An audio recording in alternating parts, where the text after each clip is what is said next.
સચિન પોલીસે ગાંજાના જથ્થા સાથે એક ઇસમને ઝડપી પાડ્યું। No drugs in Surat city અભિયાન હેઠળ કાર્યવાહી।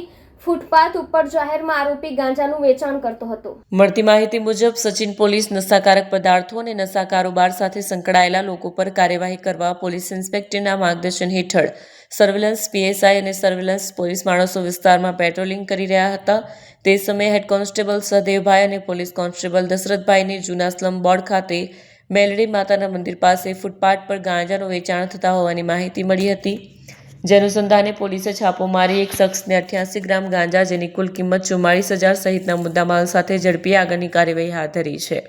નો ડ્રગ્સ ઇન સુરત સિટી અભિયાન અંતર્ગત સુરત શહેરના માનનીય પોલીસ કમિશનર શ્રી અરુપમસિંહ ગેહલોત સાહેબે આ અસામાજિક પ્રવૃત્તિ એટલે ડ્રગ્સની અસામાજિક પ્રવૃત્તિ સાથે સંકળાયેલા આરોપીઓ વિરુદ્ધમાં એક સ્પેશિયલ ડ્રાઈવનું આયોજન કરવા માટે જરૂરી સૂચના અને માર્ગદર્શન સબોર્ડિનેટ અધિકારી અને કર્મચારીઓને આપેલ હતી।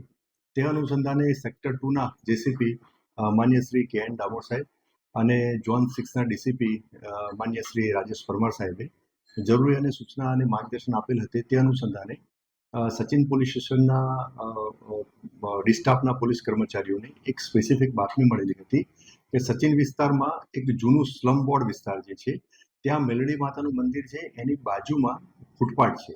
ત્યાં ફૂટપાથ ઉપર એક ઈસમ ગેરકાયદેસર રીતે ચોરી છુપીથી ગાંજાનો વેચાણ કરે છે। આ સ્પેસિફિક બાતમી આધારે જે કાયદેસરની કાર્યવાહી કરવાની હોય સચિન પોલીસ સ્ટેશનના police inspector Shri PN Vaghela અને એમનો સ્ટાફ અને સરકારી પંચો સાથે બાતમીમાં જે મળેલું હતું ત્યાં જગ્યાએ પહોંચી અને ત્યાં બાતમીમાં જે વર્ણનવાળો ઈસમ મળેલો હતો તે ઈસમ ફૂટપાથ ઉપર મળી આવતા તેની અંગઝડતી કરતા તેના પેન્ટના ખિસ્સામાંથી એક પ્લાસ્ટિકની કોથળી મળી આવેલી હતી અને એ પ્લાસ્ટિકની કોથળીમાં બીજી એક પ્લાસ્ટિકની બેગ મળી આવેલી હતી અને એમાં ગાંજા જેવો એક વનસ્પતિજન્ય પદાર્થ મળી આવેલો હતો જે આછા ભૂખરા રંગનો હતો અને પાંદડા ડાળખા અને બીજગ્રસ્ત હતો અને એની પરીક્ષણ કરવા માટે સ્થળ ઉપર એફએસએલના અધિકારીને બોલાવવામાં આવ્યા। એફએસએલના અધિકારીશ્રીએ પ્રાથમિક નિરીક્ષણ કરતા એમણે આ જે વનસ્પતિજન્ય પદાર્થ ગાંજો હોવાનું એમને અભિપ્રાય આપ્યો।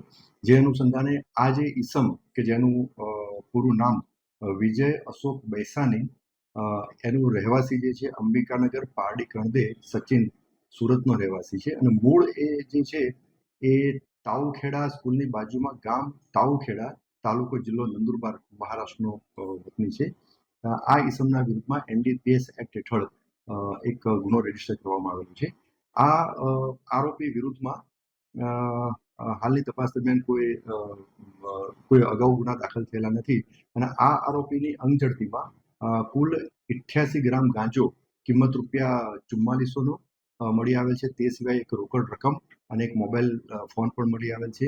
એટલે આ ગાંજો, મોબાઈલ ફોન અને જે રોકડ રકમ મળી અને કુલ 9,960નો મુદ્દામાલ તપાસ અર્થે કબજે કરવામાં આવ્યો છે। કોના પાસેથી સામે આવ્યું છે? આરોપીની પ્રાથમિક પૂછપરછમાં એણે એવું જણાવ્યું છે કે આશિષ કાલીચરણ કરીને એક વ્યક્તિ જે છે એની પાસેથી આ જે ગેરકાયદેસર રીતે જે ગાંજાનો જથ્થો જે છે એ લઈ આવ્યો હતો અને એને એફઆઈઆરમાં વોન્ટેડ બતાવવામાં આવેલું છે અને એની તપાસ પણ હાલમાં ચાલુ છે।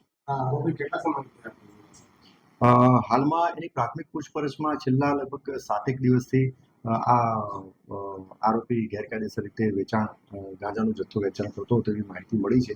તેમ છતાં હજુ એની ઊંડાણપૂર્વક પૂછપરછ કરવાની ચાલુ છે અને અન્ય તપાસના મુદ્દાઓ ઉપર પણ તપાસ ચાલુ છે।